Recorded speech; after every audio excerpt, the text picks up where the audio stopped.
I have a new term for politicians. I'm going to start calling them the dumb deceiver schemers. Latest example or proof of this is from Chicago, not hard to believe, specifically Cook County. They passed a soda tax. This took effect in August of 2017. 2 months later, they repealed it. 2 months. Now, they're dumb because they didn't consider the consequences of this. I mean, number one, it worked in the sense that soda sales dropped dramatically according to restaurants and vendors of soda products. Even some of the distributors were saying, listen, we're going to have to lay off people because the sales just aren't there. So they're deceivers, though, because they always say it's for the kids. Have you ever noticed that about politicians? No matter what the tax or bill is or legislation, it's always about the kids. And there's no doubt that kids today are more obese and have, more diabetes than ever. And so that was what it was sold as.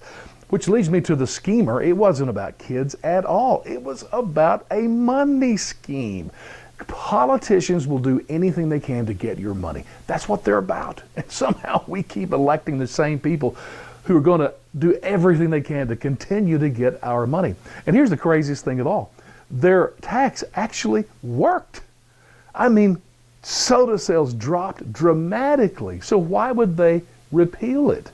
Because it wasn't really about obesity and diabetes, that's why. So it was just a crazy thing from the start. So since intelligence is not a part of the normal legislative equation, I'd like to offer a suggestion to Chicago and Cook County.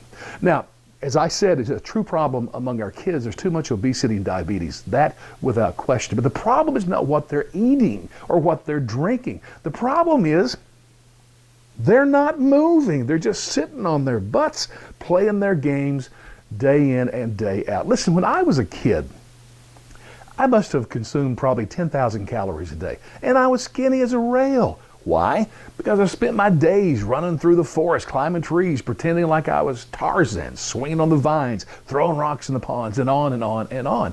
And by the way, you probably noticed I'm not skinny now, is because I don't do that anymore.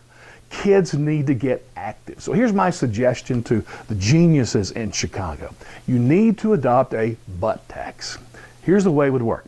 Have underwear manufacturers to put some kind of device in every pair of kids' underwear. Something like a Fitbit. That will track the time they're on their butts.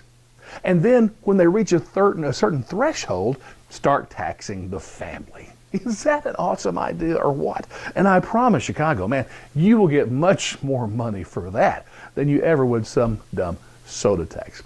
And I close with a personal example, a name of a person who just exemplifies the dumb deceiver schemer, and that would be Michael Bloomberg, former mayor of New York, who tried to do a soda tax himself and was shut down by the local courts. Listen to this. This guy spent $5 million of his own money on ads in Chicago promoting the soda tax. It just doesn't get better than that. My only question is, how does a guy like that become rich?